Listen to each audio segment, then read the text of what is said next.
I mean, look, certain players just like get more calls too, and it's very clear for Knicks fans that you're at that place where you should be getting those calls, no question. I'm just out there doing my job.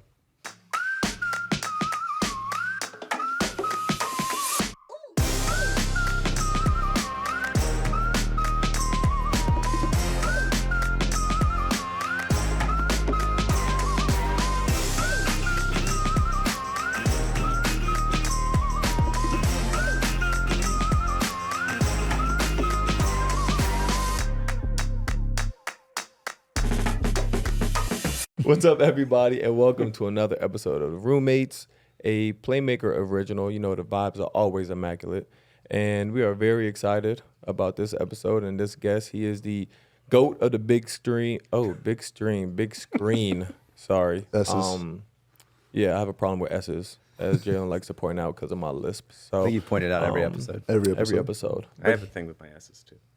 Thank you, man. You make me feel so much better. He is a Emmy Award winner, actor, filmmaker, comedian, advocate. One of the first to really show love to the pod. And I think for Knicks fans, the most important out of all that list is he is the king of Knicks Twitter. You're really like the leader. So, you know, we have Ben Stiller here, so we are very excited, and thank you for coming on the pod. It's exciting for me to be here with you guys. Yeah. We're excited, Congrats, man. We're congrats excited. on the pod. Yeah. We're trying. Yeah, We're trying. Yeah. I think it's great. I've been listening, and We're having fun. yeah, I like how it's relaxed and it feels like intimate, you know, like a good way. Oh, you know? thanks. Yeah. That's the vibe we're trying to portray. Made us feel good because you've been on a lot of sets and you commented on the intricacy of the set. So I feel like we're doing something right. It's a very professional setup here. Folks can't see it back Yeah, there, but it's like it's all dialed in. You got lighting, set. I noticed the set when I haven't watched it. I like to listen to podcasts, so I haven't done the the YouTube thing. But just seeing like the clips, when I see the clips, it looks very. And I like the Step Brothers. I already like the Step Brothers art from the beginning that you're doing, because it's one of my favorite movies too. So I'm assuming it's one of your favorite movies. Somewhat. I feel like it's more the personality. Even though you're the really older person, I feel like I'm the older brother. we go down this. And you guys met in school, right? Yep. Met in college. And you hit it off right from the. No. No. Rocky beginning. Very rocky. Rocky beginning. Rocky middle. Not the beginning. Not so because of him. Mm-hmm.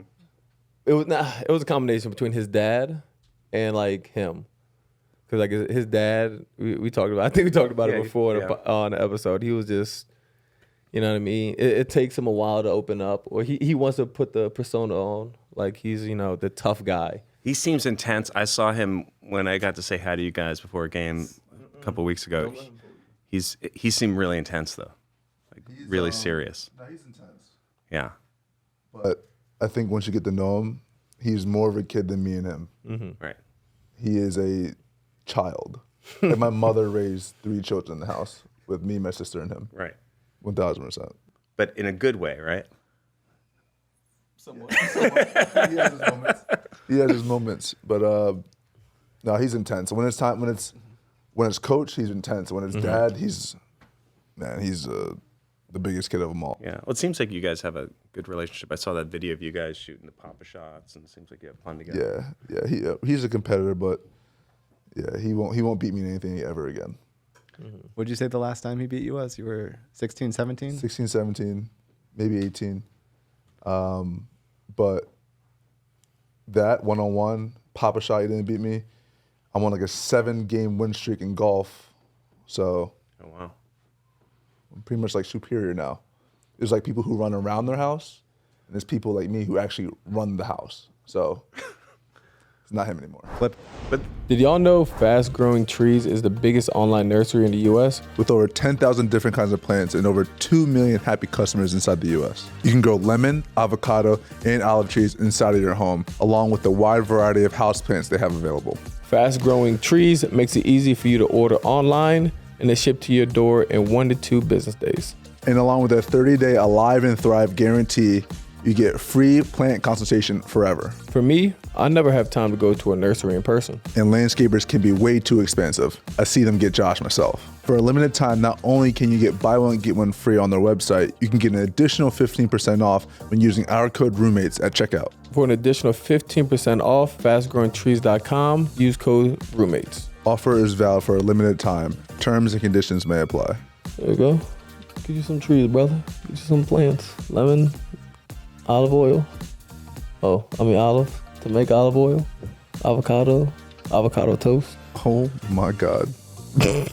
There's nothing like the father-son thing that like it's definitely like I have an 18-year-old son and I saw when that video I saw your dad like that circulated but he's making you just like shoot again and again and again.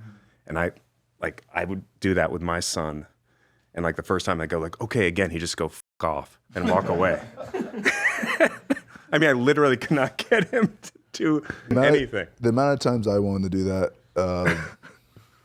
almost to this day, sometimes. Right. But you didn't. I mean, I didn't. And you must have also like, since he was in the NBA, like you had a respect for what he, like knowing you wanted to do what he does or did, right? Yeah. So you had a certain amount of like, okay, I'm going to listen to this guy. Yeah. He always said, it's like a teacher giving you a study guide. Like she obviously made the test. She has the answers to the test. And are you going to study the study guide? She's giving you the answers. Like, are you just going to wing it? And so my dad's like, I'm the study guide, and either you can listen to me or you can try and do it on your own. And so it was, obviously you want to use everything you have. And so he made it pretty easy. Yeah. Jalen, you obviously grew up, around a professional basketball player. That's your career now. Ben, similar situation for you, right? You grew up around your father who was in the entertainment business. You're now in the entertainment business. Was it a similar sort of, obviously we've seen the clips of Jalen and his father working out and, kind of grooming him from a young age. Was it similar with you at all? Well, yeah. I mean, it's interesting, like the sports and entertainment or, analogy, because to a certain extent a part of it is having to just like put in the work. But then it just gets very, like in sports, it's a lot tougher, I think, because it becomes very binary. It's either you're winning or losing, you're getting drafted, you're not getting drafted. And in entertainment, it's a little more like you're doing your thing. And so, with my dad, he was always, and my mom too, because they were a comedy team. And they started out together as a comedy team, and then they worked together a lot. But he was always supportive. But I think, and I have kids who are also interested in being actors. It's such a tough business. Like, I think a lot of the time he was sort of like supportive, but also protective. He was very overprotective, not wanting to see his kids have to go through the, like all the rejection of being in show business. But he kind of went off of my desire. Like I was so into it. I was so like just had a focus that I think he supported that.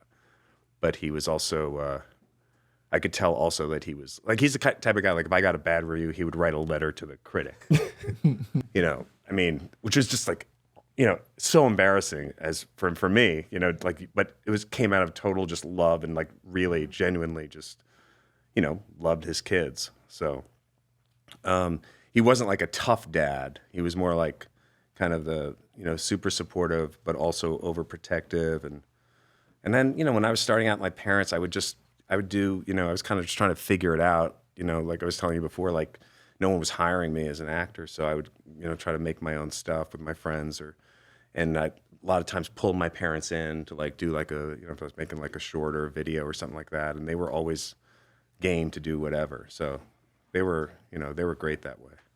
When did you realize like this is what you wanted to do? For me, obviously with my dad, like he played and like I always kind of knew I wanted to play basketball, but then there was like 6th, 7th grade and I was like, boom, this is it. This is what I want to do. Like when did you finally like hit you that you wanted to do this?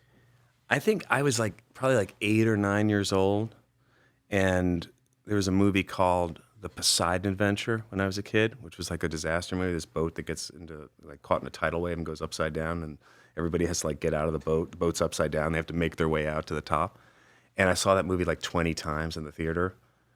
I was probably like 9 years old when it came out, and I just knew, like, I want to do that. I want to be a movie maker. I want to be a director. I knew I wanted to be a director. I wanted to make movies.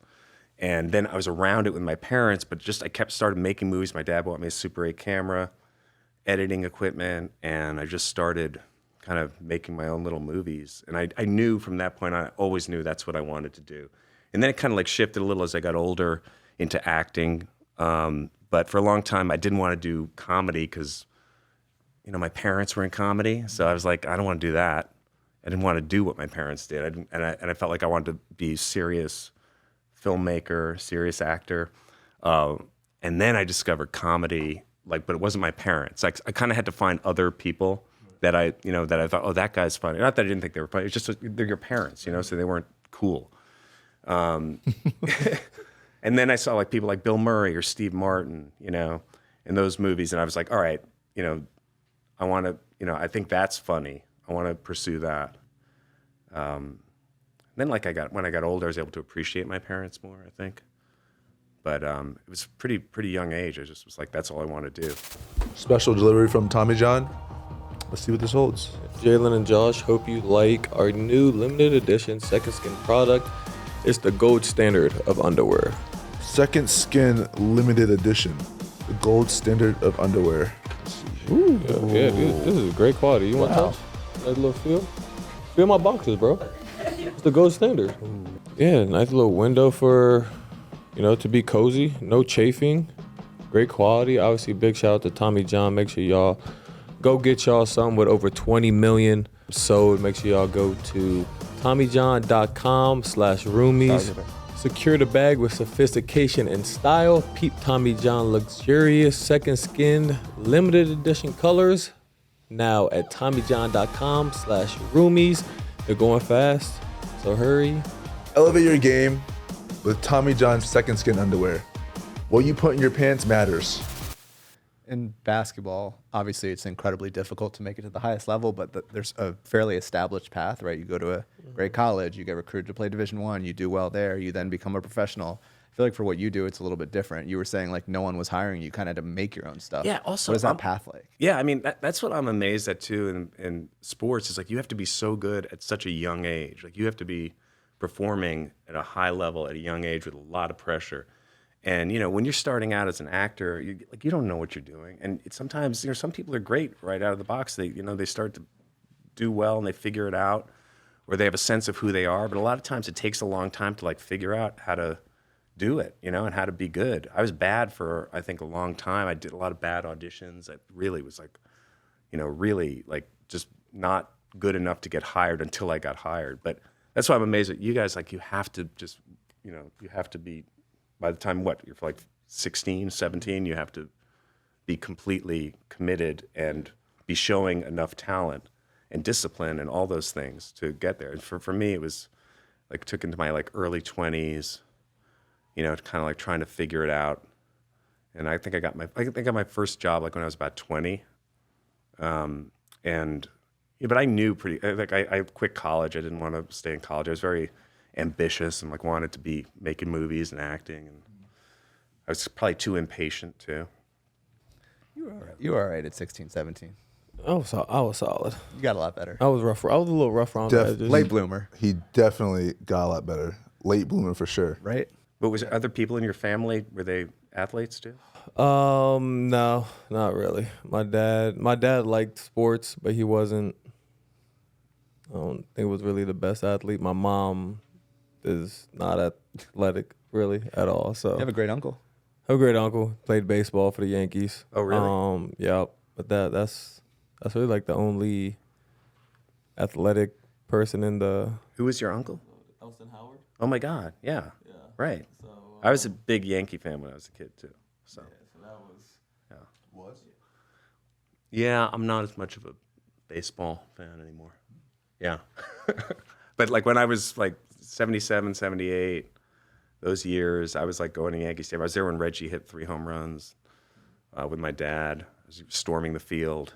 I had a piece of right field that I took home that was in my room for like 2 years. So I was really into it for a while, and then I kind of I've gone in and out of like sports fandom over the years. Like there were times when I was really into the Knicks, and then when I moved to LA, I guess in like I don't know, like 1990 or something like that. I lived in LA for like 20 years, and I never became a Lakers fan, but I just was more disconnected from the Knicks. Especially it was actually a really great time for the Knicks in the 90s, but I was kind of just like focusing on other stuff. And then when I moved back to New York around 2010, 2011, I was really happy to come back. And like one of the great things about coming back to New York was like, oh, I'm going to get to go to Knicks games and get court seats and bring my kids. And so, but then it was like a really tough time, you know, the 2010s. Were not I mean, there were a lot of I mean, we had Melo and there was, you know, there were periods of time and, you know, those teams, but overall it was like, you know, it's been tough sledding until you guys came along. Really, Now we last have couple of Jalen years. Brunson. Yeah. So we're Well, I mean, it's I like, don't know who that guy is. we're good. but there definitely is like true excitement about the Knicks now. And as you know, like a fan base that's like really so hungry for it. And I'm sure it's like all the ups and downs of that for you guys, of like having the pressure, like just like people, the intensity of basketball fans. And now with social media too, it's like very different too. The engagement, right? Social And media. And you should see their DMs. Oh my gosh. They kill us over everything. well, I Bets, mean, how we play. If we play Right. good, play too good. well, It's I think always they a have part- this yeah. emotion. I mean, like, because I grew up going to Knicks games, right? My dad took me when I was a kid. He had these friends, these two guys, Freddie Klein and Stanislavski, who were these season ticket holder guys who I think one of them owned the Carnegie Deli. They're like classic New York Jewish basketball fans, you know? And they had like 8th row behind the Knicks basket. And so we would go and sit in their seats and they would yell at the refs. They knew all the refs. And, you know, this was like, I mean, I literally remember meeting Phil Jackson in like 1973 or something. And I'm being introduced to him and I was missing a front tooth. And he said, hey, what do you want for Christmas? Your 2 front teeth? I just always remember that. But I was like, and I would see them yell at the refs, and there was like such, you know, there was like a real connection with the Knicks. Also, it was coming off of the championship, 73 championship. And so, you know, I always was like connected to the Knicks and was a fan. Then in the 80s, when I was like 15, 16, I was a huge Bernard King fan. I saw him score 50 once, and I remember that he had the back-to-back 50-point games, and you know he was the guy for me. And then there were some other like lesser-known players I was really into, but like over the years, then when I went to LA and I disconnected, when I came back, it's like, you know, there's just always been a desire to get back to what I think the 70 and the 73 Knicks and that team was, and so, you know, it's interesting to me for you guys because you guys are just like having to step into that, but then when you start playing well, the excitement that's there is, you know, palpable, but then there's also the pressure, right? No, for me, there's no pressure, personally. But I definitely feel the energy no matter where you are in New York. Yeah. As soon as you walk into the Garden, you feel the energy. Go to a restaurant and someone sees you, they get excited. But I think the best part about like our team right now is that like we don't have guys who are like truly like into that. Like we're all about our business. You know, we work as hard as we can. We get our work done. But we have a lot of guys who are just like focus on the right thing. The main thing is the main thing. And so, but when it comes like the fans and when it comes to everyone's kind of coming together, like this fan base, this city, there's nothing that compares to it.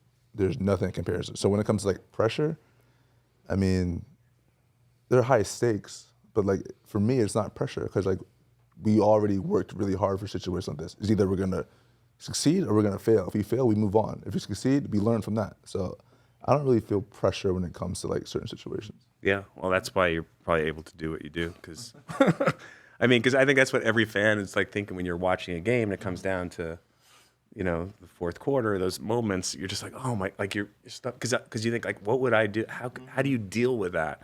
And obviously, like, did you ever see that movie Free Solo about the guy who free climbs on the rock climber? It won, I feel like you It sounds like something I would it's something you yeah, watch. it's a documentary. I think it won best documentary a few years ago. This guy Alex Honnold who just free climbs like up El Capitan with no ropes or anything. And they that's did pressure. like right. Yeah, Well, they did that's like they did a scan of his brain, and there was like something missing in like his amygdala or something that like he didn't have like the fear, you know, area. The area where fear is was like different on him, you know. But I think like the idea of like when you're in those moments of the pressure situations, that's the thing. Like where people say like, oh, he's clutch. He can do, you know, operate in those moments. That to me, I think is what every fan is like always amazed with. I feel like it's way harder to watch games Sure. than playing in it. Like when I watch like Nova games now, it is like just like I don't know. It's tough. Like when there's like a situation like I would do that, I would do this. Like you're like trying to talk to them through the TV. Mm-hmm. But like, Right. it's Well, that's what every fan is doing. Yeah, so Yelling, that's- screaming at It's the really, television. it's really worth watching. Like just because like when you're playing, you don't.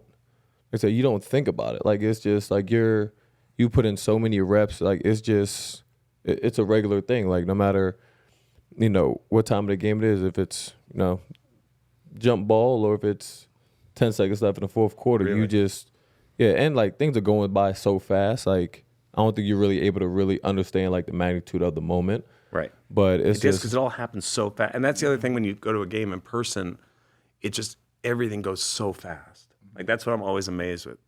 It's like, just, you guys are playing, like, is it even faster than college? yeah.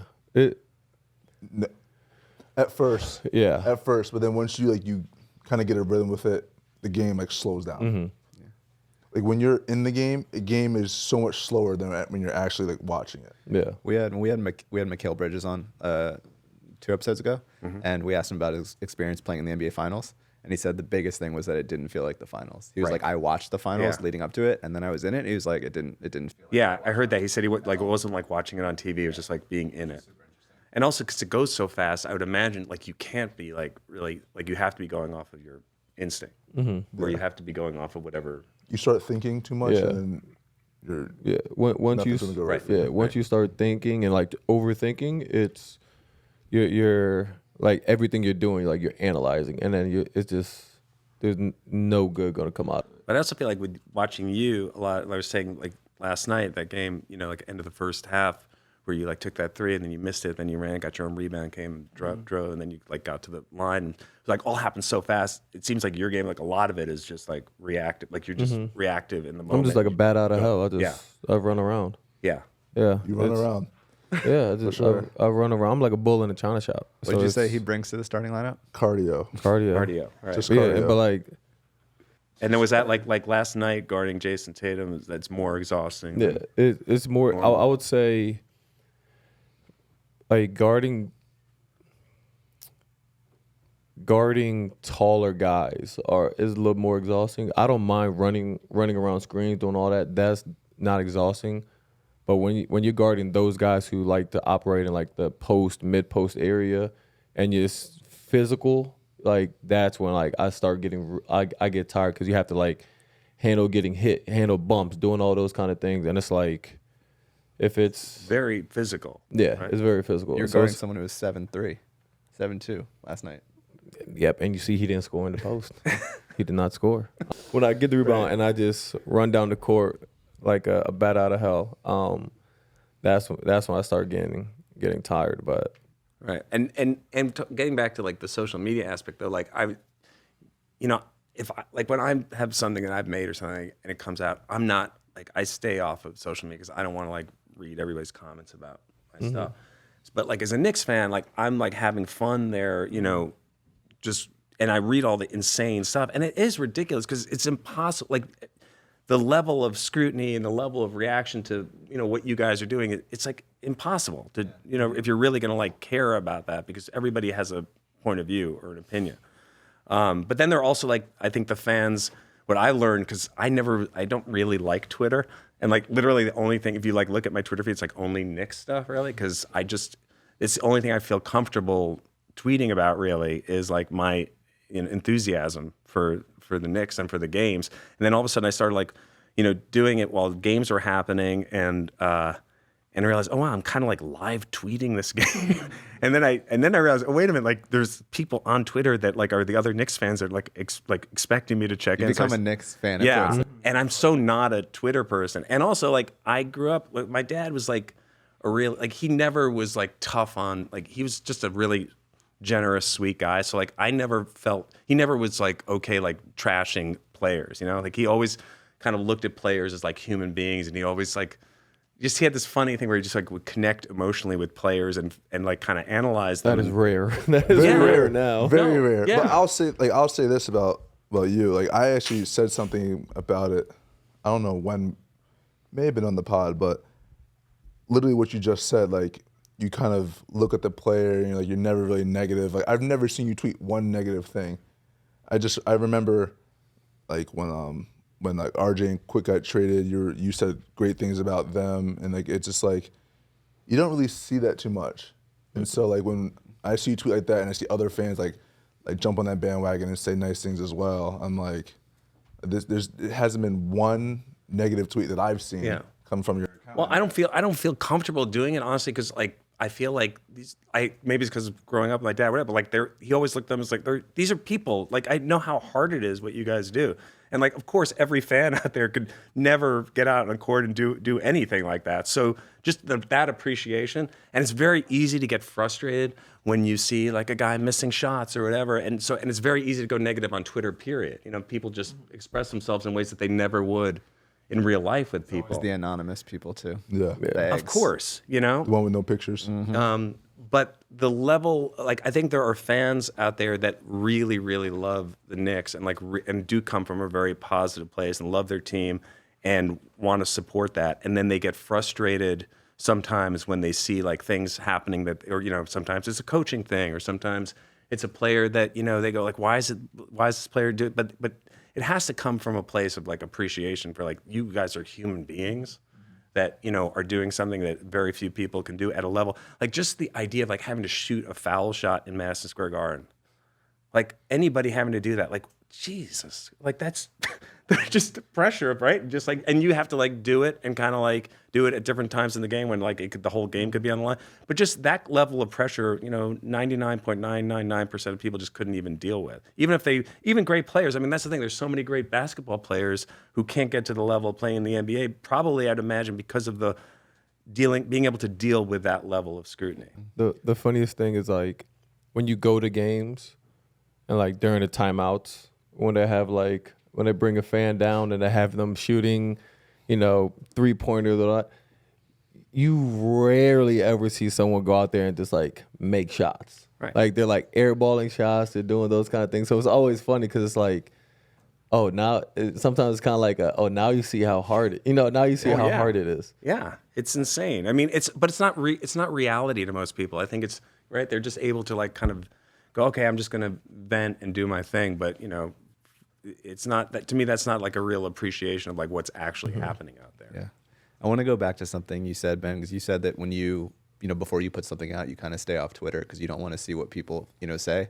Obviously, sports is very objective, right? You either win or you lose. Art, what you do, is very subjective. So here you are, a master of your craft. Before you put something out, do you get? Is it a feeling of like nerves or like what is it that makes you not want to look on Twitter? Just not to see mean things Yeah. people say.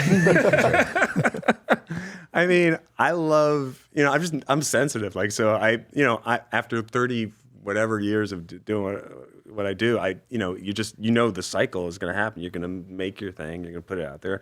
People are either going to like it or not like it. Fans will, go to it or not go to it. Critics will have their point of view. But it's always the same thing, but yet it's still the same, kind of experience. Like if you're not sensitive enough to, you have to be sensitive, I think, on a certain level to do what we do, to be in touch with kind of like, being a person, the emotions and all that stuff.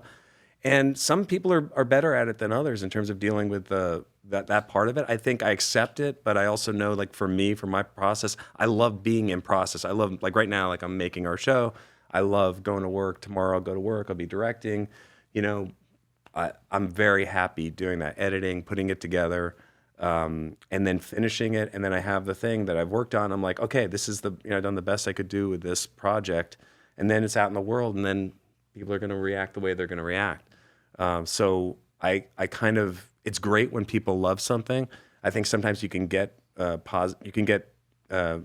feedback, criticism that can be helpful, but you have to kind of know at a certain point like what works for you in terms of how you kind of go through and do your thing.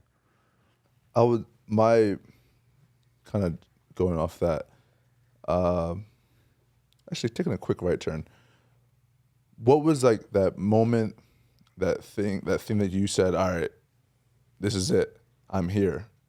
I'm in my prime. This is it. Like, what was your moment? What was like the thing you produced or put out there that you were like, Like this is me. This is it. Like that people responded to? Not even or- that responded. That you put it out and you were like, I'm him. I'm him. I'm him. I mean, I think for me, it was, well, I always had this kind of like two things going on, which was the directing and, writing and creating stuff, and then acting. And I was kind of doing both together for a while, like when I first started out. And I kind of gradually started to get work. I was on Saturday Night Live for like a really short period of time, and then moved on and did an MTV show, and then did a show on Fox, a sketch show, and I was starting to get like some success. But for me, I think when I started to make movies, and the first movie I directed was this movie Reality Bites back in like '92, and that was exciting because it was like, oh, I'm directing a movie. But I think like the first movie that I was in that people connected with was There's Something About Mary, which was like '98. And that was like the first time I was in. I'd already been working for a while and doing my thing, but that was the first movie I was in that people responded to, and ended up being a big hit. And I think that was when I was like, oh wow, this is definitely like, I guess I'm doing okay. My parents loved that movie. I Yeah. watched it with them. Yeah, you watch it with your parents? Because I watched it with my parents, and that wasn't a good experience. The only scene that I felt a little awkward in was Cameron Diaz's hair. Yeah, or the scene before that. Where, The zipper. No. yeah, the bathroom creating that. And that was, and You'll have I to- remember being at the premiere You're about to with watch this. my mom was sitting behind me, and that scene came up, and I was like, oh, I forgot about this scene. And I just kind of stared at the screen and didn't really look at her after. But that was like probably like the first time I felt like, okay, this is like somebody wanted to hire me for another movie. Because as an actor, you also never feel that security where you're like, where the next job is coming from. And then all of a sudden I was like, okay, it seems like people are wanting to hire me. Yeah. I feel like you see a lot of actors spend most of their career acting and then transition to directing and producing, but you said you were kind of doing both, like from the beginning. Yeah, because I was trying to create, I love filmmaking since I was 10 years old. I wanted to be a director, but then I also was trying to create my own work. So like when no one was hiring me, I had to go off and make like a short film or make an audition tape for Saturday Night Live, which got me hired. Or that's really how like I kind of started out and started doing my own thing. And really, honestly, when you're making movies, you kind of have to create your own, like it's really like what direction do you want to go in? And I think whether it's writing or collaborating with writers and directing, it's very much you're creating it on your own. So you have to just figure out what you want to say. I do have a question for you, right? It's because I've always been fascinated about this. Can you give us like an insight of like the zone that you go into when you're about to when you're acting in a scene, or what goes through your mind mentally, like as you like process like how you're going to say this line, how are you going to react this way, how are you going to show which facial expressions, that like the zone that you go into. I mean, I think maybe it's like a little similar to like if you're in a game where you're like you want to be in a reactive place where you're not thinking about. For me, it's like you've done the work, the preparation work for the character. You know what the scene is. You know the lines. You know what the idea of the scene is, where you're supposed to be as a character. And then you just want to, for me, I just want to be in the moment of the scene. So it's kind of like trying to figure out a way to get comfortable with like all the cameras and the lights and people staring at you and all of that stuff, which you have to kind of let go of and just sort of like somehow try to be in the moment and be connected with who you're in the scene with. And once you're in that, and you're connecting, that's all that's there. And then you're hopefully reacting to what's being given to you in the circumstances. And that's your job as an actor, is to kind of like deal with all that other stuff and like figure out a way to let it go. And it's a constant process of trying to get comfortable with that, which I think changes from scene to scene and really where you're at in your life as you go into work. For me as a director, that's why I like directing too. It's kind of like trying to help actors get into a place where they can give their best work and allowing them. Every actor has a different process. There's no one way to do it. So it's just trying to create an environment for the actors that they can really be in the moment and be real and be in that place. So there's no, like I said, there's no rules, and that's probably the toughest thing, is just kind of getting to the place where you can let everything go and just allow yourself to be in the moment. What's it like being an actor with directorial experience? Almost like being a player with coaching experience. Like, do you find yourself analyzing situations differently? Do you look at the way that the director is like running the set? Yeah, I mean, the director is really like creating the whole experience, and every director does it differently. And you have to really trust that director's vision. Like, it's so subjective, and I wonder if that's like working with a coach, where every coach has a different, style, but like it's very subjective. Directing is about having a point of view. So every director is going to have you look at a scene and go, well, I would have shot it this way, but this director is directing it, so I want to be a part of the way they see it, because I'm trying to help them realize what they want. So it's almost like you don't want to put your point of view onto what they're doing, and you just want to kind of be there for them as an actor to help support their vision. And some directors are really great talking to actors. Other directors don't even talk to the actors, and they just put the camera somewhere and they let you do your thing, and that's part of their process, is they want you to just do your thing. Some directors do 50 takes, like literally 50 takes of a scene. Some directors will do like 2 takes. Like Clint Eastwood's known for like doing like 1 or 2 takes.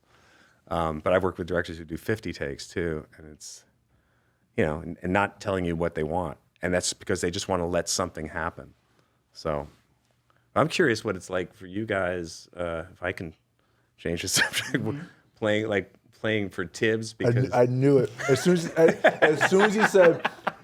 as he said, like, doing a take like 50 times, I knew. That the Thibs style. It's not 50, but he is a man of repetition. Mm-hmm. Yeah. He is a man of repetition, and he like I said, he's always gonna get the best out of you. Like, there's gonna be times he's gonna be yelling and screaming, and combination we're gonna be like, all right, but he's gonna prepare you. He's gonna have whatever question you have, he has it answered in 3 different ways.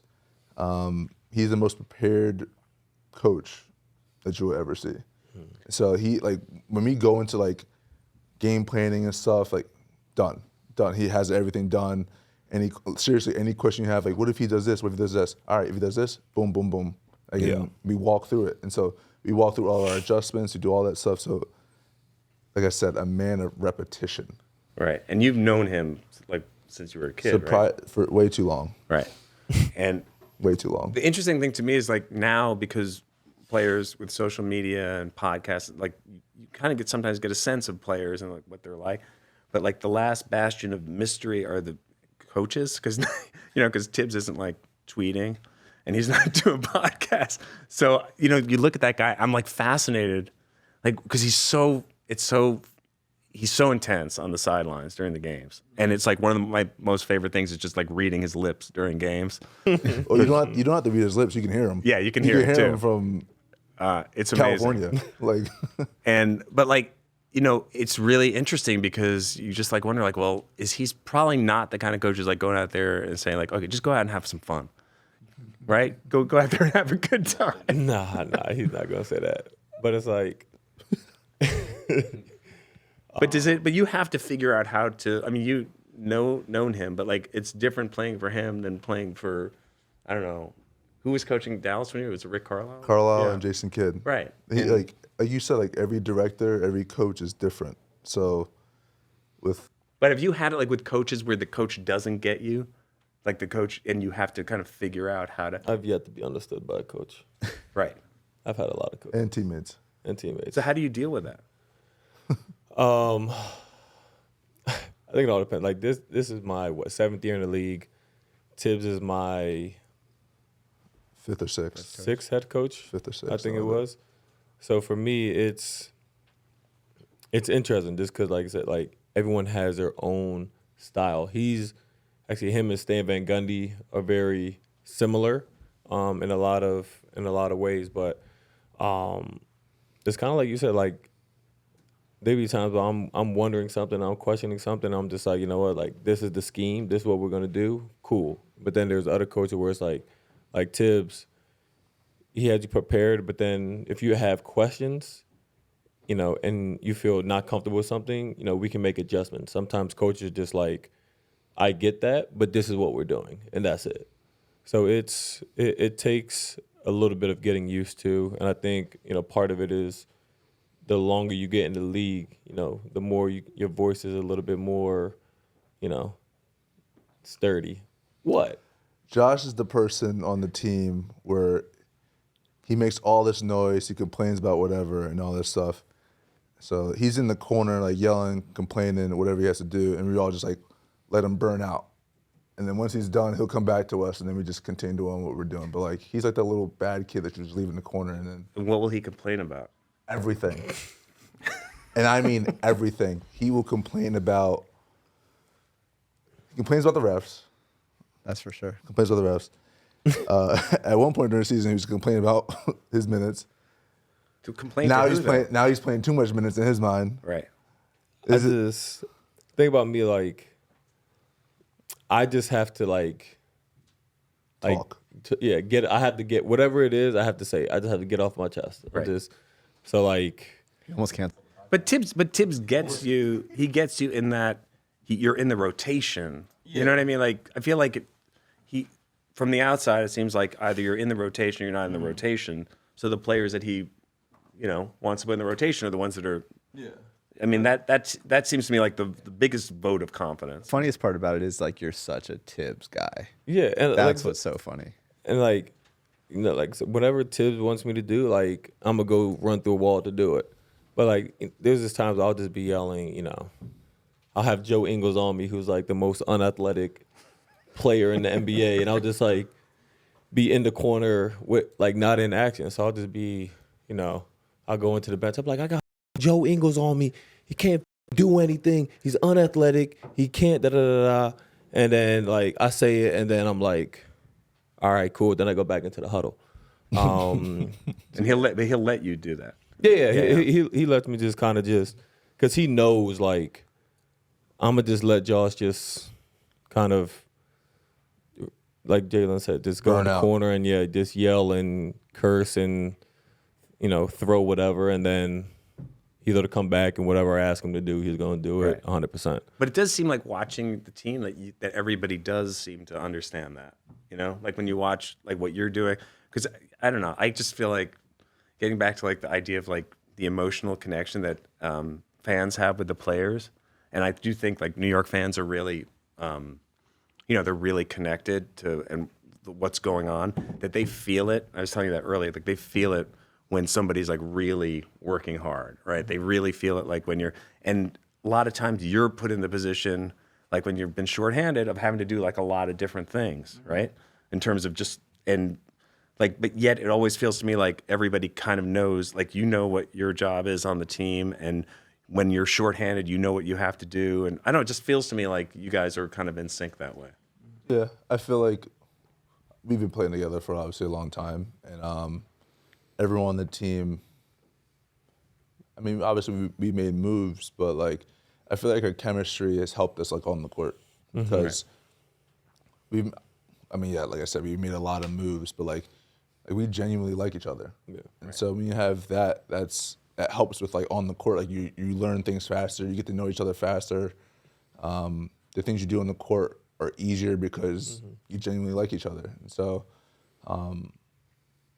that's a big plus. It's not like a thing you see every day in the NBA. I think it's more common now, like everyone feels like they genuinely like each other on teams, but Do you feel there's no bad apple on our team. Yeah.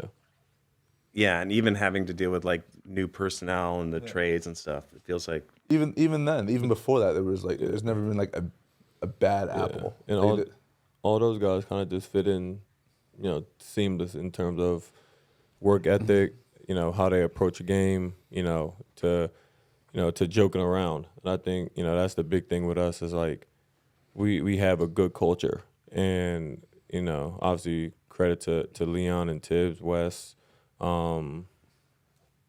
Fathead over here helps. But Yo, hold on. You guys cannot keep laughing every time he makes a dumbass joke. It's not funny. Don't be It is mad not at me. funny. We have a studio audience today. Yeah, we have Man. a studio audience, and We I have was a laugh actually, track. Every time he says something, I say a joke, I get crickets. I'm sorry. No, I didn't talk. I'm done talking. I didn't say anything today, but I was actually one of the main reasons why I was really excited for this episode. Yeah. Because the role you had, you're Megamind, Right. and we call him Megadome. So it was Megamind, Megadome on the pod together at the same time. I feel like that's like a historic moment Megadome. in our lives. So, but no, the guys that we have, it's everything just kind of just fit in well, just in terms of off the court personalities, and then just on the court, in terms of we got guys that can shoot, play defense, shot makers, decision makers, and I feel like we have. Where would all you those fall in things. that category? Me? You didn't get any laughs, Jalen. Yeah, I'm not asking for laughs. I genuinely want to know. Like when I can't get laughs, I make it personal. Nah, for me, where I fit in, I think I fully we get fully healthy team. I'm the guy that's gonna go out, defend, rebound, play hard. You will, and then, you'll shoot the three when you need to. yeah, You're not afraid to shoot the three. I feel like you shoot a lot of threes that need to be shot. Yeah, thank you. See, I mean that in a way like. Why are you looking at me?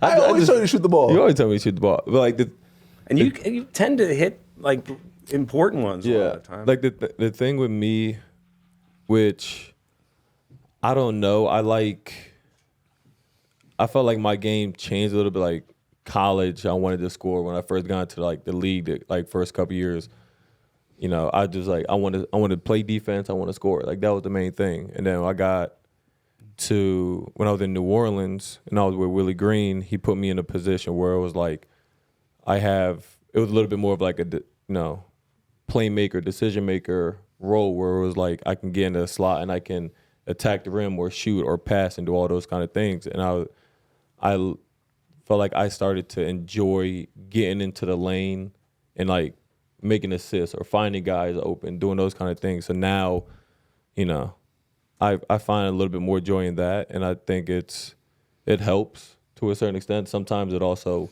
hinders because I'll catch the ball and I might be open and I'm not even looking at the rim because I'm trying to find an action to get someone a shot or someone involved. So, that's my style, and I think it's helpful for what we have. But sometimes it might hinder because sometimes I'll be wide open and I'm just like, mine's going 100 miles an hour. Like where can I get? Where's Jalen or where's Tay? Where can I get a handoff or a ball screen or whatever? And then, I might be open. I don't shoot it, and sometimes, that might be the best shot we could get on that possession. That's when I say shoot the ball. Yeah, and then that's when Jalen curses me off for not shooting. Right. But I feel like that changes. It's just like that's such a tough decision a lot of the time, because for what you're saying, sometimes it is the right thing to do when whoever's on the floor, they need, we need a open shot, go for it, and yeah, and it's like it really all depends on just like the personnel and where you are in the season, where your team is, where other guys, like for example, like the first when Quinn was on the bench, like the first couple of games on the bench, he was running with we were running together, and I was like, my biggest thing on my mind, I'm like, I don't care if I shoot or score the ball. Like I'm finding him. I'm going to find him and try to get him open shots. So it's like, certain things that like now obviously we're a little depleted and right. Guys are hurt. So now it's like, okay, I got to try to change that into, okay, I got to be a little bit more aggressive. Creative. And sometimes it's good. Sometimes I take some terrible shots. But it's always about finding like the middle ground, and that's always like the constant battle. But that's what I feel like people pick up on. Is like I always feel like that's what you're doing, like trying to suss out in the moment what is needed, especially at a time now when it's like the team is obviously dealing with a lot of injuries. So, but it always feels like you guys are, I don't know. As a fan, like I always feel like you guys are always, like I was saying that game last night, you're always putting everything into it. And I think that's what fans appreciate is like when you just feel like the players are just like totally just giving their all and are smart too. And, you know. Last thing I'll say about that, like I just think that the fans, like you said, really appreciate like how hard we play and the things that we give to the game. Maybe we don't take things for granted, but I think it's important that like how we hold each other accountable. Like after games, they ask their questions. I can easily say like things about like, yeah, like I may have played well, but like we didn't. Like I don't really talk about like what I do when it's a loss or when we win. When it's a win, we won as a team. Like when we lose, I'm like I could be better because I need to be. As a team, we can be better. But like I think, from my point of view, I feel like my teammates respect it when like I always make sure like I bring my teammates with me when we win, and when it's like I'll take the blame when we lose, just because. I mean, I want to hold that burden because I want everyone else to have that confidence to go out there and just play the same way next day. I feel like mentally I can hold that for my teammates, and I think Knicks Twitter and Knicks fans like appreciate that because our mindset's never satisfied. Yeah.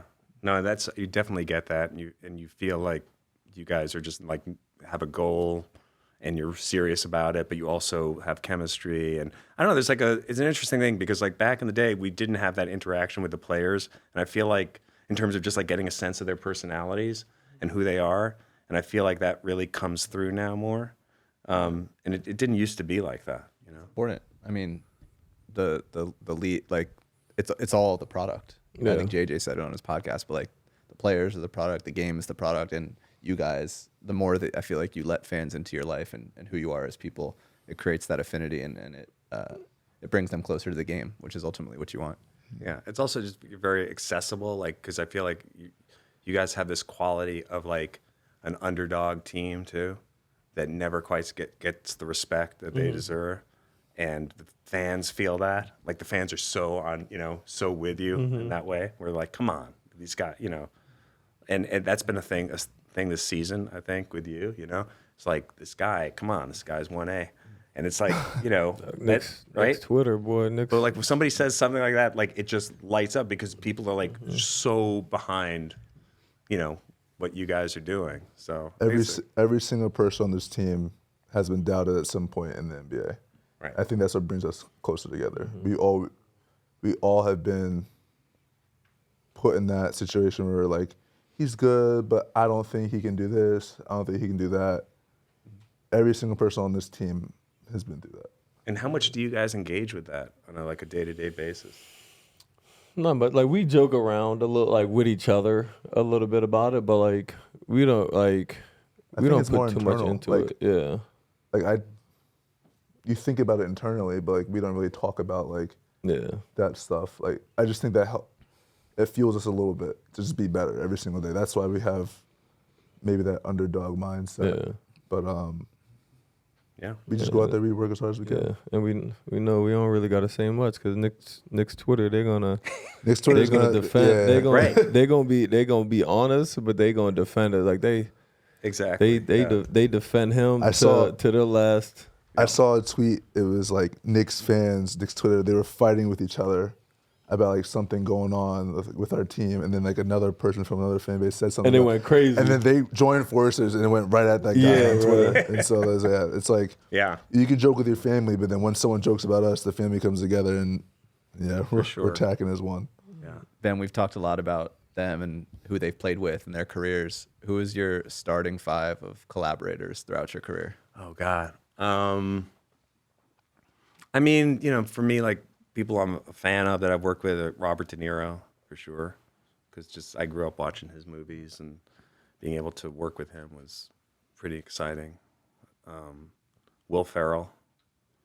He's probably the center, right? Oh my God, I have to get the positions. Or maybe Vince Vaughn at center. Vince at center, he's tall, drink of water. Yeah. Vince, like funny Vince Vaughn. There's no one, it's just like such a unique tone to what he does. Will, Owen Wilson, one of my best friends. So he just makes me laugh. How many people is that? Will, Owen, Three. Vince, Yeah. Will, De De Niro. Niro. Oh gosh. Wow. You guys are ruthless because you over there counting. I was just gonna let him just No, I'm keep counting. naming it. He was Yeah, just make sure they counting. get I it. thought you guys were gonna like ask me about this, and I was. Oh, I'd say like Sandler probably. Adam Sandler. Like just he's so. I think he's just amazing. So funny. He's a great guy. Most loyal guy in the world. Just loves what he does, and anytime I'm with him, I'm enjoying that. We were looking up your filmography prior to you coming on, just like for research purposes.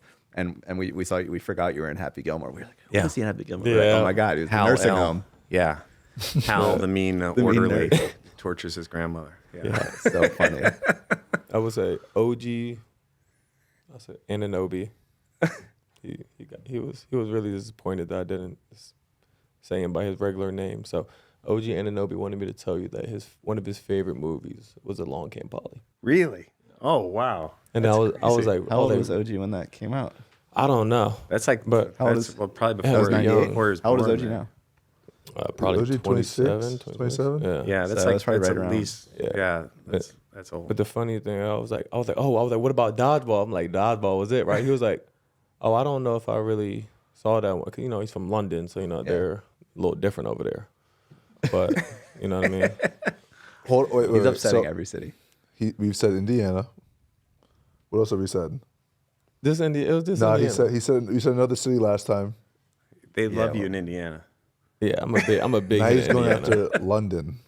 No, I love London. London's one of my favorite cities. I mean, I'm a Chelsea supporter. Love Chelsea. okay, all right, valid. North London, I'm just trying to Arsenal, Tottenham. No, that's terrible. just Nothing over gas it there. up a little bit, Yeah, just saying.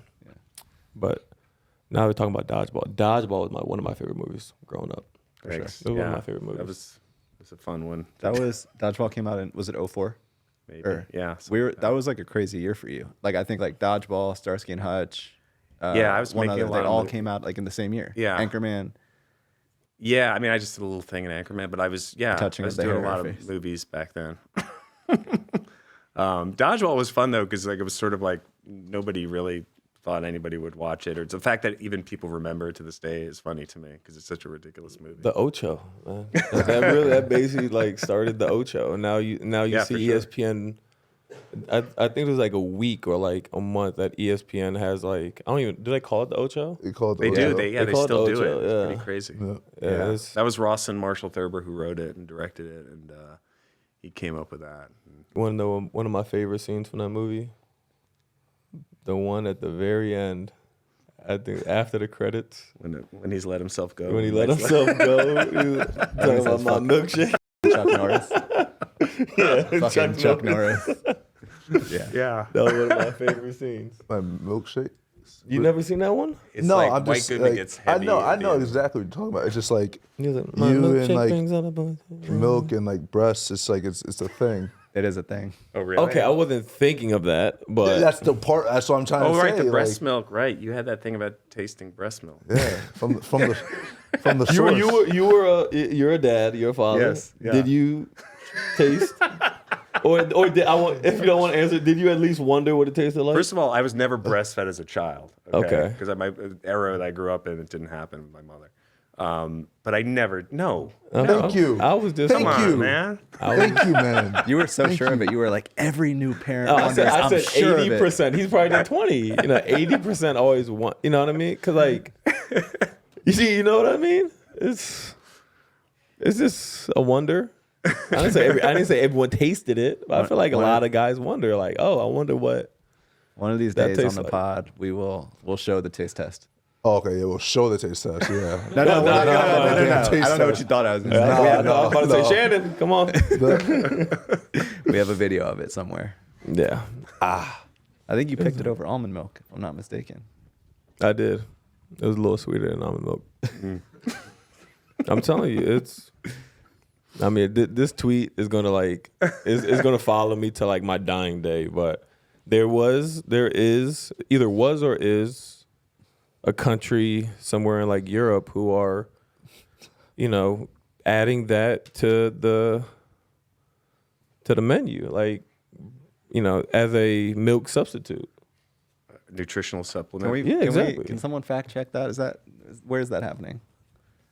Country in Europe. Yeah. Somewhere in Europe. It's true because he sent it to me. Yeah, I sent it and I was just like, hear me out. And You know what I mean? Like, and no, Lactavia. I did not Yeah, hear him out. seriously. All right, while you're looking that up, Ben, Yeah. do you take the crown as the leader of Knicks Twitter? Would you happily take that crown? I mean, thank you for even offering it or saying it's even I feel like I can't because I'm really not. I'm not.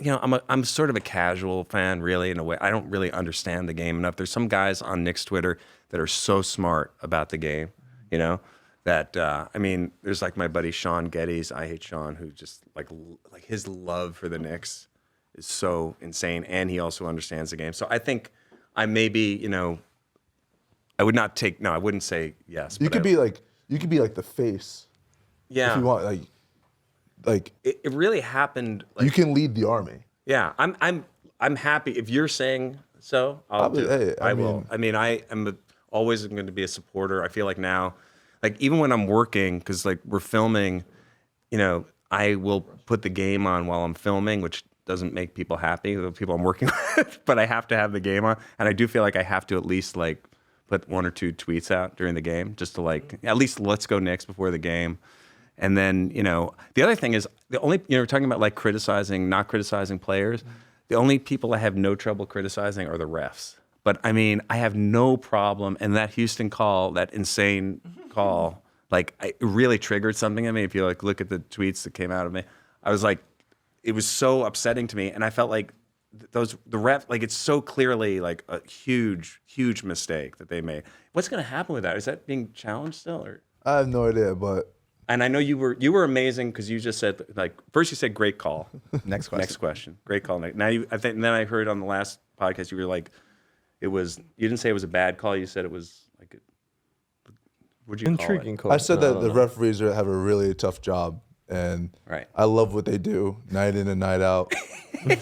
I really appreciate you guys. So let's clip this one right it? here. Yeah, but I have no trouble criticizing the refs because I feel like they really do. Sometimes it just feels like they're just so off in what they're doing. And I know they're doing they're for the most part they do a good job, but it seems like the inconsistency sometimes in games is insane. I think they're great.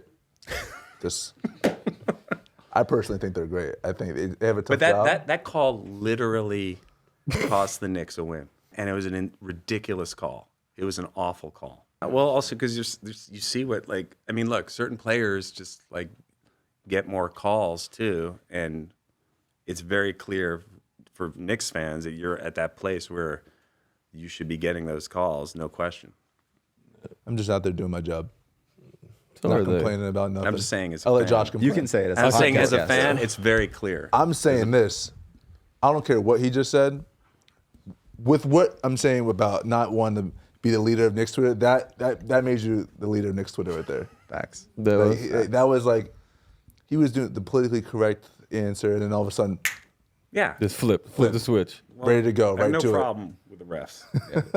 Yeah. I feel like we should start to make a GoFundMe for our technical fouls. that Our we get technical for fouls. You. as like we, a team. we actually need to calculate. it. I know. we don't. You know wanna the final amount? calculate. Yeah, I know. That it's about. I'm not gonna say. I think It's tax or fines. text fines, same. I think you're at 40 tax in your career.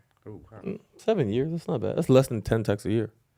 Hey, good job. That's not bad. Some That's the bar. Some got rescinded. You know what I mean? I'm not gonna say what you said, but there was a time a while ago that you got a tech for saying something to a ref, and then after the game you called Dave, your agent. You were like, "Yo, Dave, can we appeal this?" And Dave was like, "All right, I'm on it. I'll get back to you." And then he called you back. He's like, "Josh, I heard what you said. This is not getting appealed. There's a 0% chance this is getting appealed." There's certain ones where I try to get appealed, and like they'll be like, because you can appeal, Right. some of the texts, and there's times where I'm like, yo, I should get this appealed. This shouldn't cost me, whatever money that it cost me, and And then there's some where they'll be like, yo, a rep from the MBPA would be like, yo, so you got a tech, do you want to appeal this? And I'll be like, nah, that was well deserved. I got my money's worth on that one. But there must be certain refs that will call it sooner than others, right? Or that you can talk to. It's like everyone has their own fuse or whatever. And like at least normally for me it's like I'll normally snap or something because it's like heat of the moment competitiveness. And then normally like probably 90% of the times I'll come back to refs and be like, yo, like that's my fault, like right.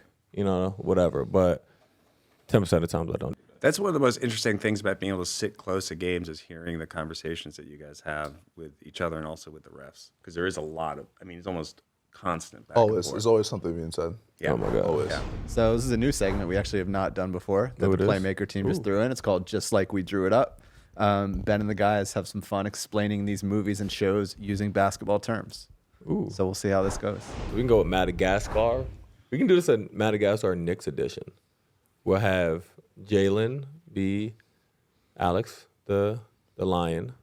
I like that. Yeah, that's a good one. Yeah, Alex is very New York. He was like in the Central Park Zoo. He's a real New Yorker. Maybe Mitch as the giraffe. Mitch is the giraffe. The elephant. Don't really remember what the elephant's characteristics, but like a big, strong hippo? guy. Like That was- the hippo. Yeah. Oh, that's for sure Julius. Jada Pinkett Smith. Yeah.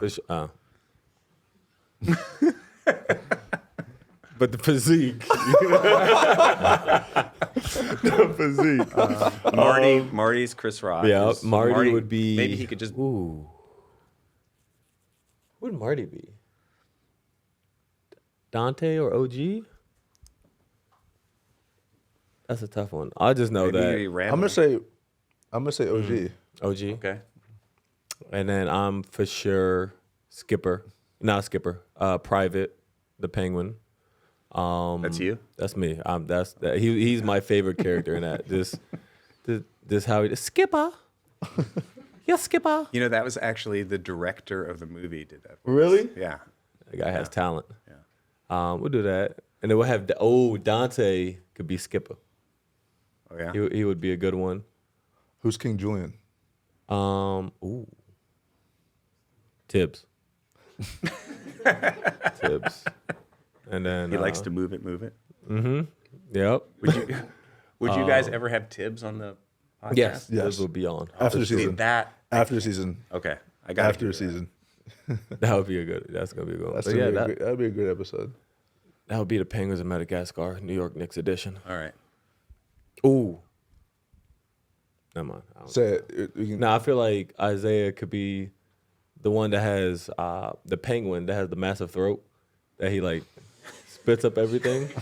Cause like he's good at a lot of things. So like you never know, Yeah, in need of something. next one. He'll spit it up. Yeah. You know what I mean? Jesus Christ, man. This is oh my God. Dodgeball.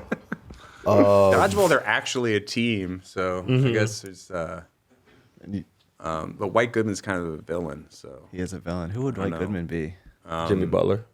Draymond? Sorry, I just had to, I know political journalists not gonna get in this, but I feel like not for us, but I feel like for like Knicks fans. Definitely. Or Trae after Young. last season, for sure. Ooh.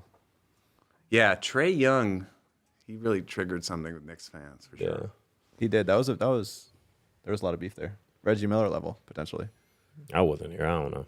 I was I was on the outside looking Yeah. in. Yep. Just That was watch- painful. watch it That from was afar. painful.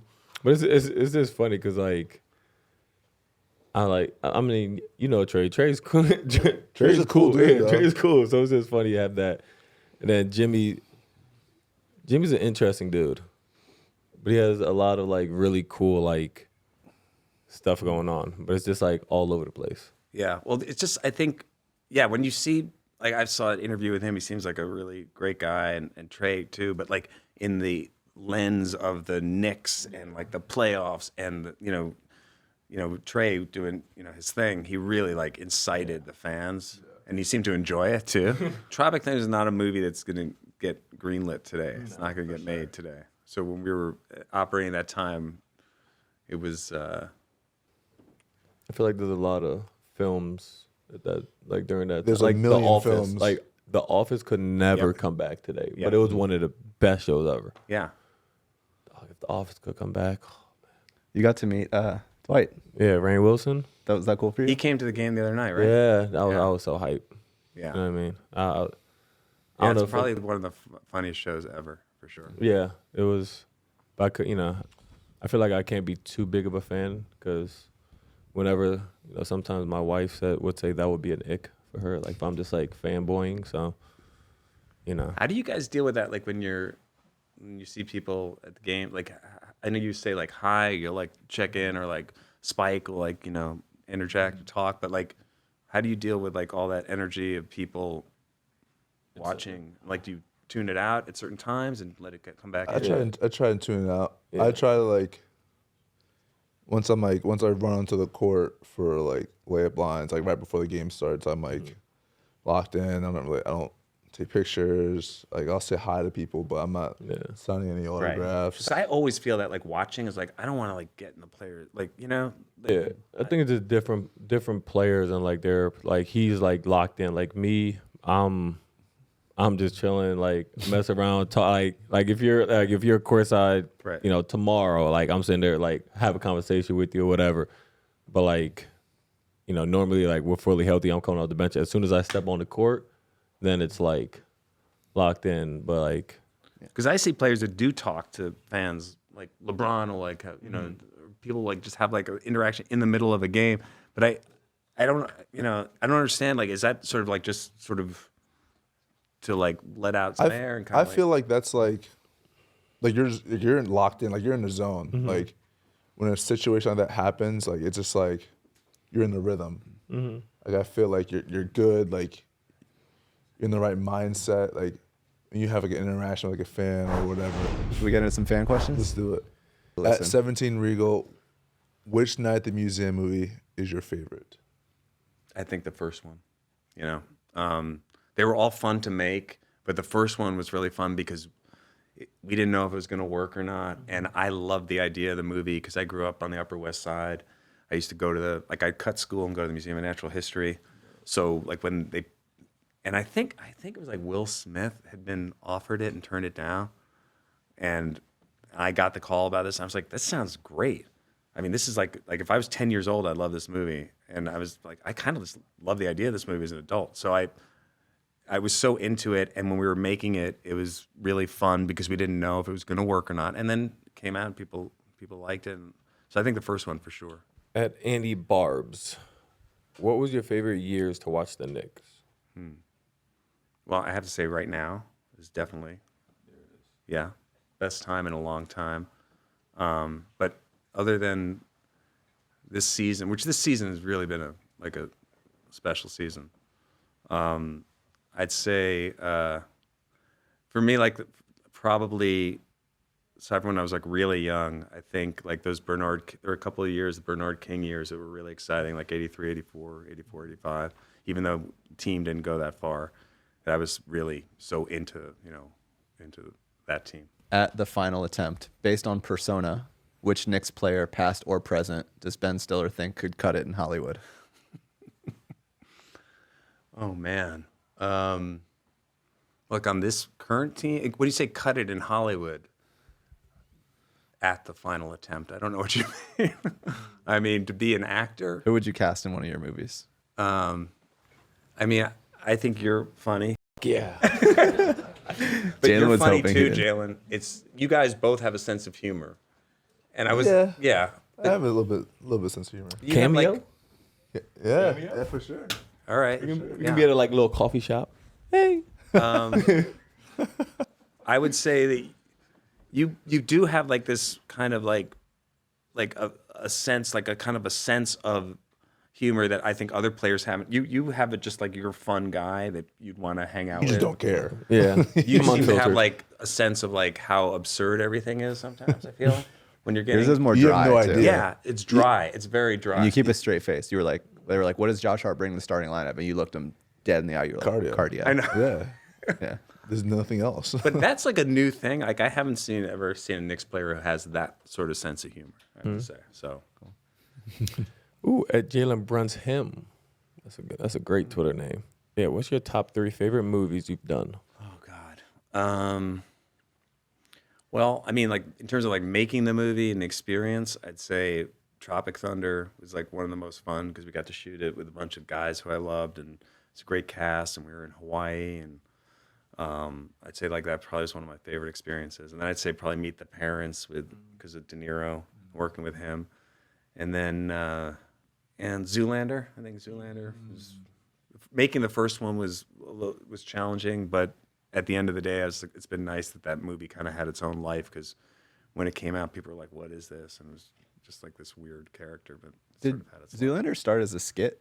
Yeah, And then it turned into a full feature? Yeah, it was the VH1 Fashion Awards back in I don't know what it was. It was like 96, 97, 98, something like that. What's crazy is I feel like that's something you'd hear happening today with social media, but there was no but it went from a skit to like a full-on movie. Yeah, it took a few years to make it happen, but it was really because, like that character. Yeah, we did it 2 years on the VH1 Fashion Awards, and then like somebody had an idea like, oh, that could be a movie, and it took like 3 years of like developing the script. And I think it was also like after Austin Powers came out when Mike Myers did that. I was like, oh, that's like, I thought that was such a funny movie, and I was like, oh, maybe we could take Zoolander and do something like that. It's okay if the answer is no. Is there any chance you'd hit a blue steel? That was first one missed. That was perfect. Please clip that. Thank you. At Airbender 106, when are we getting season 2 of Yeah. Severance? So Severance we're shooting it now, and it's coming soon. We don't have an actual date, but I've been working on the second season of it for a long time since we had a strike, an actor and writer strike back last year. It went from like May to like October, so that cut us off for a while. And we're going to be shooting till probably like the end of April, and it will be coming out sometime after that soon. But yeah. I have one quick question on Severance, though. Real quick. Yeah. You went from being in and making comedies most of your career to something that is like incredibly serious and actually has a lot of like commentary. Yeah. What was that transition like for you? I mean, it was really fun because like I said, I always loved directing, and I actually love serious movies and dramas. And so the first thing I directed that I wasn't in was this thing called Escape at Dannemora, which was a limited series about a prison escape, a true story that happened like in 2015. And I had so much fun doing that. And by the way, one of the actors in that, Michael Beasley, used to be a player, NBA, and his son Malik Oh, is, the one that. Oh, okay. yeah. So Son Malik. Malik Beasley. Oh, the Bucks Malik Beasley. Yeah, Bucks Malik Beasley. Oh wow. That's cool. His dad's name is But Michael Beasley? His dad is Michael, and used to play. He played internationally too. He's one of the actors. Oh, in okay. that. There's also another Michael I was Beasley. like, me and Josh You were talking like, about Beasley? Yeah, I was like, I'm like no Beasley. way. Oh no, that's not Michael No Beasley. Other way. Michael Beasley. Okay. The other Yeah, who yeah. was a Nick for a short period of Yeah, time. yeah. Yeah. yeah. I was like, hold on, that's hold on. crazy. I'm Sorry, saying, it's the yo. other Michael Beasley. Yeah.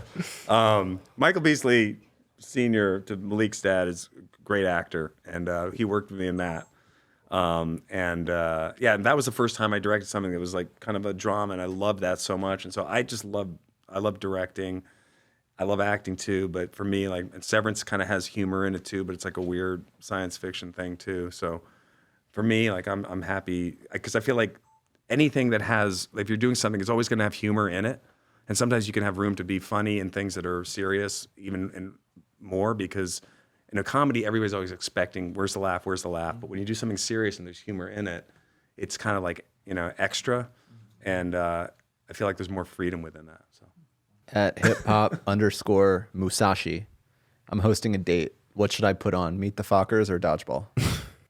hosting a date. How do you host a date? Interesting wording.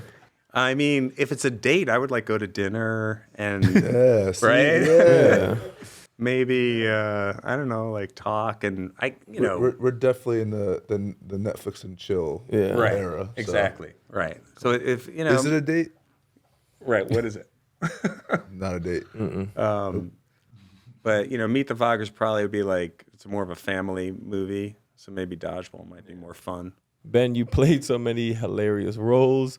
Which characters was your favorite? I don't know. I've had it's fun. Like Zoolander was fun because such a ridiculous character. White Goodman. There was a movie we did called Heavyweights where I played this mean guy who runs a camp for kids who have to lose weight. But we're Again, it was a Disney movie from the 90s that would never be made today. both your parents were in that, right? Both my parents were in there, yeah. But I think, playing some of those ridiculous villain type characters are always fun. Ed Scope Gambles, most memorable Knicks game you've watched? Oh, God. Can I guess? Yeah. Would it be the Bernard King back-to-back 50s? Yeah, only those didn't happen. Those happened on the road. Oh. Yeah, I actually looked it up, but it was the Bernard King 50, and I think it was against Indianapolis, but I don't remember exactly. That was probably like the most exciting. But I mean, there've been so many over the years. I'm about to say that's You a know. tough one. Honestly, like I'm more invested now as a Knicks fan than I've ever been in my life. There No we go. pressure. None. But I mean, I enjoy the games now, like just because, for whatever reason, like I enjoy them now more than ever. We got the side talk question of the day. Let's see what we got. Yo, Josh and Jalen, what up? This is Danny, the guy who called out KD. My side talk question of the day is if you had to choose one player to come to the New York Knicks, who would it be? Ooh, that Can might you be, answer it as a that might tampering? be tampering. Might be. I'll modify the answer. If we can bring back Rick, of any retired Nick, Rick Brunson. no. I'm good. No. I think we would be better off without him. Any retired Nick, I mean, the one answer I would say is Melo. That's just easy. But if I wasn't going to say Melo, He would fit in well to this. oh yeah, Yeah, he would. oh yeah. Do top three Melo. I got to do John Starks. I love I was John gonna say Starks. John Starks. Patrick Ewing. Patrick Ewing. Patrick Ewing. You guys would be crazy with Patrick Ewing right now. Yeah. That'd be a good three. I'm happy with that three. I'm happy with that three. Who would you? I mean, it's fun to think about all the guys. Yeah. I mean, it'd be interesting, like a guy like Anthony Mason. Ooh. What he would bring to this team. I don't know. He might be He might be suspended for half the season. half the season. Yeah, that's what I'm thinking. At least half the season. I guess also a defensive player, like one of the best Knicks defensive players. Who would you say in Knicks history? Because you guys play. I mean, that's kind of your identity, right? I mean, Starks is up there for sure. Yeah. I would say him because he had to guard MJ. Yeah. MJ Reggie. Yeah, I would say I'll tip my hat to him. How would Latrell Sprewell fit in on this team? Oh, we didn't say Allen Houston either. Straight He would be a bucket. more talented Josh. That makes sense. Like he has like offensively is just like so skilled. And, Yeah. Like same hairstyle, same attitude. I feel like my hair is a He little. definitely had the attitude for sure. Definitely Yeah. attitude. Yeah. I feel like my hair is a little better. Same hairstyle, same attitude. I put New York in my braids. I feel like that kind of puts me above And then they hairstyle and then they wise. told you to take it out. It's coming back soon. Are you? What about your hairstyle? Because you had the other hairstyle for a while. Yeah, no, I got it. That was good. It was cool. Switch up, but Showed how Do big you his tie it forehead into was. anything? Not my bad. I meant to say that in my head. I don't get superstitious, but You're a little stitious. yeah, sometimes. Right. This dude's an idiot, man. I can't stand this dude. Yeah, nah, I don't get really no. I thought so. I thought I would, and then like in Orlando, I had that really good like first quarter. So I was like, maybe it's not really a thing. We did lose that game, but Yeah, so I guess we see what your priorities are. Picture me scrolling. We're going to react. We're going to react to the funny internet moments of the week. So let's see what we got. Taylor Swift. Yeah, that's my son when he was 18 now. When he was, we went to a game and Taylor Swift was there and Carly Kloss. Yeah. And then I took my daughter once, and when she was about 8, and there was like a picture in Page 6 or something of her just like so bored out of her mind, and so we never did a game together. So what year was this? The one. I mean, that's probably like, I don't know. That's probably like 8 years ago. Oh. Yeah. Ah. Yeah. So that was when that was last year, right? That was last playoffs. During the playoffs, and everybody was getting so excited. And we were shooting Severance in New Jersey, and that's like a bunch of guys on the crew. We were like literally. That's why I said I was watching the game while we were filming. Don't tell anybody. And everybody was just going crazy. Yeah. It was like a little bit insane. That was right after, I think it was right after we won in Cleveland. Yeah. Yeah. Oh. They must have raised the Right. the rim. Okay. That's the game you got dunked on, Atlanta. But that's the game. That's the game. When Jalen Johnson decided to We were in baptize you we on the were in- other side. we were in Atlanta twice, so this could have been It's another probably game. it. Could've That's been probably another the game. That's the game for sure. It could have been another game. No, that's the game. At Ben Stiller, yeah. That's me. Yeah. Jalen Brunson got Clyde to watch The Tonight Show for the first time ever. This is a special year. Yeah. So did you hear, like, Clyde was calling the game? You wouldn't hear because you were playing the game. But Clyde basically goes, I watched this show, The Tonight Show, for the first time. He literally said he watched The Tonight Show for the first time to watch you on it. So that blew my mind that Yes. Walt Frazier had never seen The Tonight Show before. But crazy. it's funny because he just, like, what he clues into. He's in his own world. Yeah, he's in his own world. Hey now, you're an all-star. Get your game on. Go play. Hey now, you're a rock star. Get the show on. Get paid. And all that glitters is gold. Only shooting stars break the mold. I'm gonna be completely honest with you. I was cool, calm, and collected before that all went out, and the guy is like, "All right, you're up." My heart started beating. It's Like, all, yeah. Oh my! Like the interview part was easy. He was really cool. Like, he was super nice. But that part, I don't know why. It was just like nerve wracking. It's always nerve wracking going on those shows too. I find, because people are, it's like it's the Tonight Show. And all of a sudden you're like supposed to be entertaining or whatever. I thought that was funny though. Yeah, it's pretty cool. Did a good job. Pretty cool.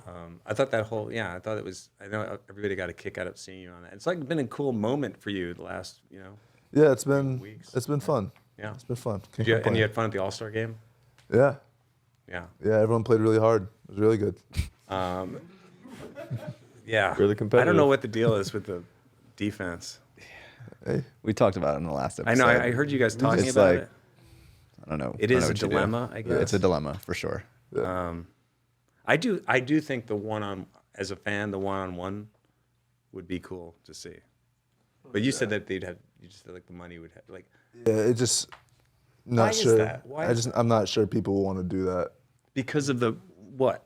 because like they put like so much into the season, and if we did like a 1-on-1 tournament and something happened, Right. it's over. Facts. Like But do you think about that when you're playing at all? Because you can't think no, about that. you don't think about it when you're playing. Right. It's only something that you would think after the fact. Yeah. Right. Like everything's fine until something happens, and we got to change something. Yeah. That's it. Yeah. Someone did say that they responded. They were like, would people go harder if it was a U.S. All Stars versus international All Stars? It might be. It might. Maybe. Yeah. That'd be pretty cool. Probably not. 'Cause Okay. you gotta get Jokic to really play hard. Jokic goes out there, scores like 4 points, and like does like Winner gets a horse. oh, Jokic is going He's crazy. going crazy. He's going crazy. True. Oh. Another one. This is Josh missing eight different high fives and high fiving himself.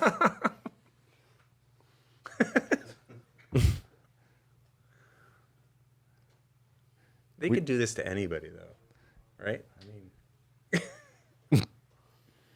So funny to see all the different evolutions of it from like your rookie year until now. Yeah. were you aware of this? That this exists? Yeah, I've seen people tag me this a lot. I think it's forced. I don't think he's No, No. honestly, because like sometimes like, you know, like there'll be a play or something happens, and I'm thinking like I'm anticipating like, oh, this dude's about to like he's walking past me, like he's gonna like see my hand out, and sometimes it just doesn't, like Zion, instead of looking to his left, he just looks straight, and I'm just thinking like he's gonna see my hand here, and just he doesn't. So.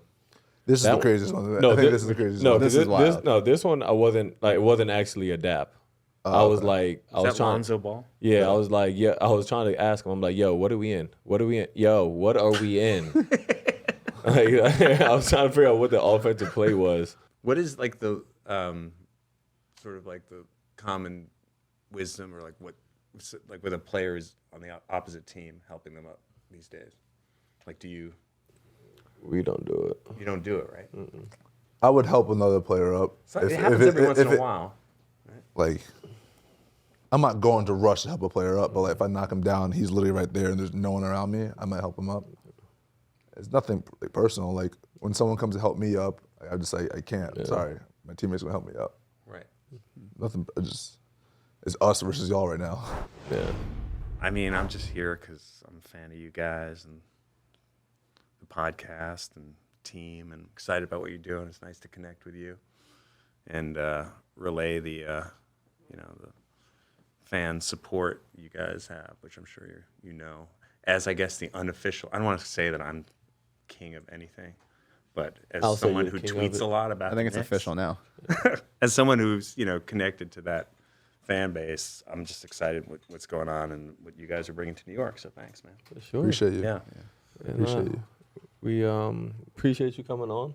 This was a blast. We appreciate everyone that's tuned in. Thank you for listening to another episode of The Roommates. Make sure you guys continue to tune in and grow with us. And it was amazing having Megamind and Megadome in the same room together. It's a good year, special year, and I think you guys are going far. So. Appreciate it. Thanks, man. man. Thank you.